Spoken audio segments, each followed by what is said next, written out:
buen día a todos. Nosotros le vamos a presentar lo que es nuestro póster científico sobre lo que es de la inflamación a la cirugía, análisis anatómico de la colecistitis aguda. Bueno, empezaremos un poco con la introducción. La vesícula biliar junto con los conductos biliares forman un sistema importante porque conectan al hígado con el duodeno. Su localización, su configuración y la relación con órganos vecinos permite comprender tanto su función normal como las patologías que puedan afectarla. Entre las patologías más comunes encontramos la colecistitis, que es el tema principal de nuestro póster. Este ocupa un lugar importante ya que representa entre el 10 al 15% de los casos de dolor abdominal agudo y aproximadamente el 95% de los pacientes están asociados a litiasis biliar, que más adelante se explicará en la etiología. Para comprender esta enfermedad es necesario conocer primero pues, la anatomía normal de la vesícula y las variaciones que puedan presentarse. Por ejemplo, como la disposición del conducto cístico, la irrigación sanguínea de la vesícula y su cercanía con estructuras también condicionan su diagnóstico y su tratamiento.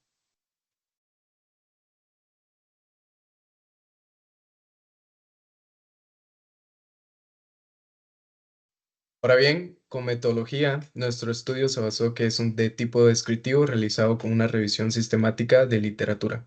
Su objetivo fue identificar las estructuras anatómicas implicadas con la colecistitis, describir asimismo sus causas fisiopatológicas y analizar las alteraciones según el tipo clínico y también destacar el papel de la colecistectomía laparoscópica como tratamiento. Se revisaron 11 artículos o fuentes científicas publicadas entre 2015 y 2025. En esta seleccionaron las bases como más relevantes: PubMed, MC Manual, Kenhub y Sciences Direct, como también Google Académico. Se incluyeron los artículos con un enfoque anatómico y fisiopatológico. Asimismo, también excluimos los materiales sin aporte estructural o clínico relevante y previas al año 2015.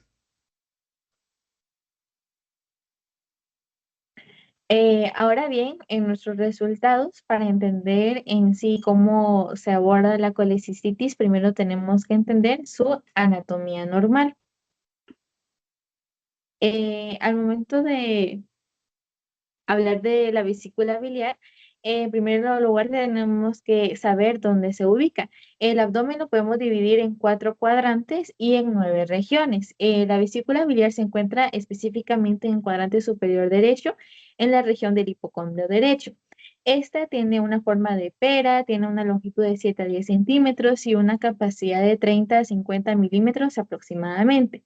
Ahora bien, la vesícula biliar la podemos dividir en 3 áreas anatómicas. En primer lugar tenemos al fondo, que el fondo es la parte más ensanchada y mucho más redonda, que esta se compone principalmente de músculo liso y está en contacto con el borde inferior del hígado. Superiormente tenemos al cuerpo, que el cuerpo aquí se almacena la mayor parte de la bilis. También se encuentra con un tejido elástico y justamente por eso contiene la bilis y tiene contacto con la cara visceral del hígado, con el colon transverso y la parte superior del duodeno. Y por último tenemos al cuello, que el cuello es quien tiene contacto con el conducto cístico y es una parte mucho más estrechada.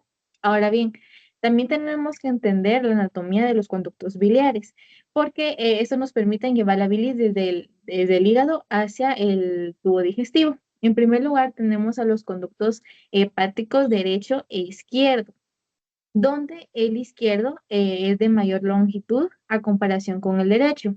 Estos se unen y forman el conducto hepático común. El conducto hepático común tiene contacto, se encuentra frente a la vena porta y a la derecha de la arteria hepática. Luego tenemos el conducto cístico, que el conducto cístico tiene comunicación con la vesícula biliar y este permite la entrada y salida de la bilis, así mismo como el almacenamiento y la salida de la bilis. El conducto cístico y el conducto hepático común se unen para formar el conducto colédoco. El conducto colédoco desemboca por la parte posterior del duodeno hasta llegar a la unión del conducto pancreático. Al momento de que se une el conducto pancreático con el conducto colédoco, forman la ampolla hepatopancreática o la ampolla de Vater. que ésta desemboca en la papila duodenal mayor. Asimismo, también tienen contacto con un esfínter que es denominado el esfínter de Oddi, que regula el paso de la bilis dependiendo de las contracciones de la vesícula.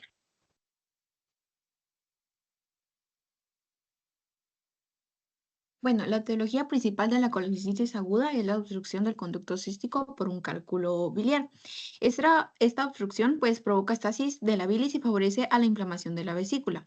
Normalmente la bilis se produce en el hígado, pasa al conducto hepático, ingresa a la vesícula biliar por el conducto cístico y finalmente llega al duodeno a través de la ampolla de Vater.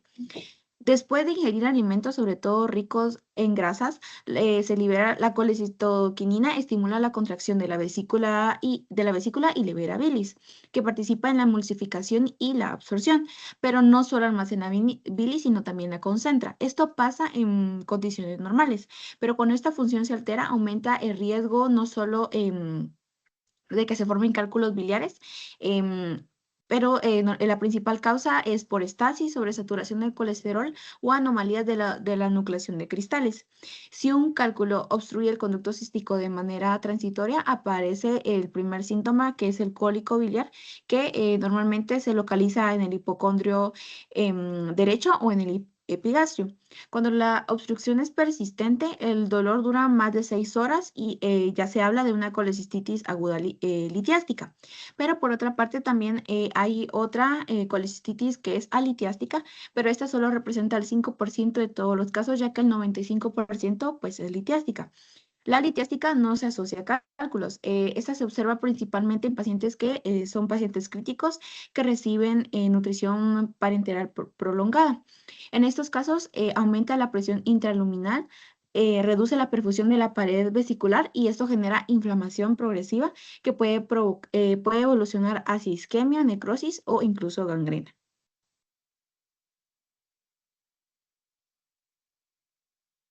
Muy bien, hablaremos sobre la anatomía patológica, en la que la colecistitis aguda, que es una inflamación de la vesícula biliar generalmente causada por la obstrucción del conducto cístico, puede ser por cálculos. Esta condición puede progresar hacia complicaciones graves como la gangrena o perforación si no se trata a tiempo. Se clasifica principalmente en dos formas, sería la litiásica y la alitiásica, que aunque comparten síntomas similares, estas se difieren por su causa, su evolución y el contexto clínico que se le dé. Hablaremos sobre la forma litiásica, que es la más común y se origina por cálculos que bloquean el conducto cístico. Esto genera estasis biliar, inflamación y daño tisular. En casos avanzados puede evolucionar hacia necrosis transmural y peritonitis biliar. Una variante severa es la colicistitis efisematosa, donde las bacterias anaerobias producen un gas en la pared vesicular, siendo aún así más agresivas y puede ser frecuentes en pacientes diabéticos. Por otro lado, tenemos la forma alitiásica, aunque no es tan frecuente, es clínicamente relevante en pacientes críticos con sepsis o traumas o una nutrición parenteral prolongada. En estas no hay cálculos, pero la hipoperfusión y estasis biliar, estas desencadenan un proceso inflamatorio. Su diagnóstico no suele retrasarse por síntomas inespecíficos, lo que en esta puede aumentar el riesgo así de gangrena y perforación.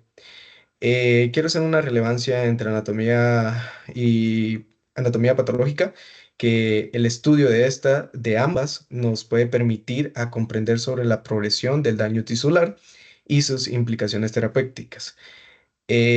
Nos ayuda también a reconocer las diferencias entre la litiásica y la alitiásica, que es clave para un diagnóstico prácticamente oportuno y poder así evitar lo que son las complicaciones graves. La anatomía patológica prácticamente no solo nos implica sobre el mecanismo de lesión, sino que también nos favorece y nos orienta hacia un abordaje clínico y quirúrgico.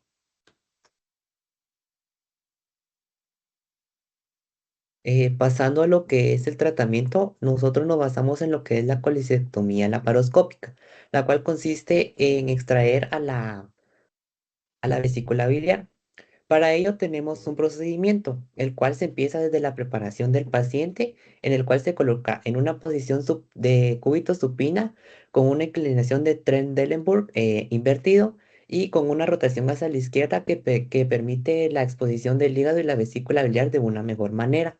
Y posteriormente se procede a lo que es a la anestesia. Luego, seguido de esto, se hace lo que es un neuroperitoneo y la colocación de cuatro trócares. En lo que es la creación del neuroperitoneo, lo que se hace es que se insufla de dióxido de carbono a la cavidad abdominal para poder tener un espacio seguro de trabajo y a su vez se colocan lo que son los cuatro trócares. Tenemos el primero que es el umbilical de 10 milímetros para lo que es el laparoscopio. El segundo se coloca en el epigastrio de 10 milímetros que es para la pinza principal. Tenemos a lo que es el siguiente que se coloca en el hipocondrio derecho que es de 5 milímetros que este es para la disección. Y tenemos el último que es un adicional que se coloca en el flanco derecho que sirve para lo que es la tracción. Seguido de esto se tiene lo que es la exposición de la vesícula biliar. Con los trocánteres listos se tracciona el fondo de la vesícula hacia arriba y el infundíbulo hacia afuera, por lo que se abre una visión de lo que es del triángulo hepático o de Calop, que es este que tenemos acá.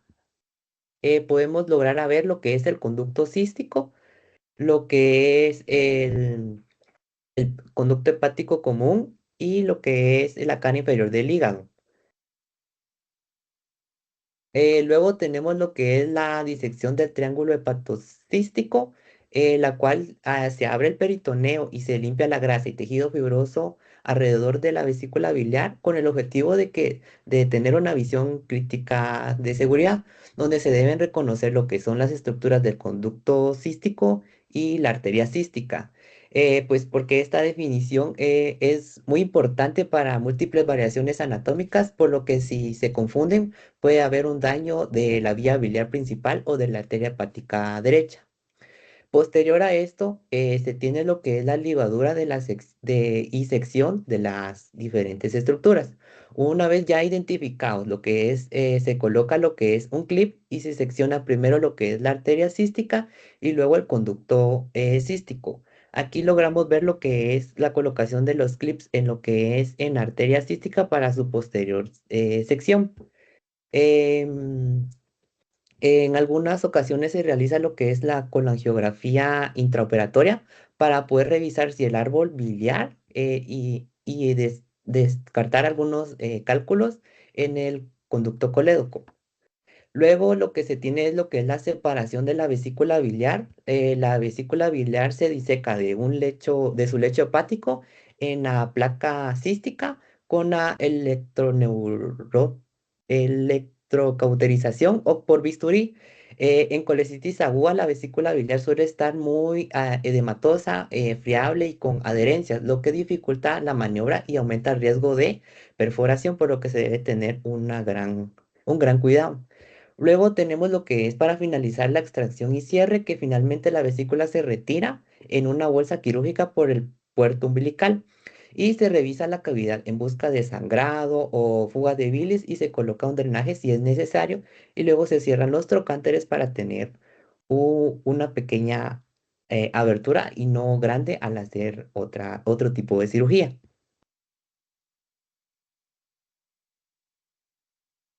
Bueno, como conclusión, tenemos que la colecicitis, principalmente la litiástica y en menor frecuencia la litiástica, provoca inflamación, distensión, necrosis y deformación de los tejidos de la vesícula biliar, afectando su función y relaciones anatómicas con otros órganos. La colecistectomía laparoscópica ofrece un abordaje seguro y efectivo, permitiendo la identificación de estructuras críticas, la extracción controlada de la vesícula biliar y la recuperación posoperatoria rápida y mucho más eficaz. Esa ha sido la presentación de nuestro artículo denominado La inflamación a la cirugía, análisis anatómico de la colecicitis aguda.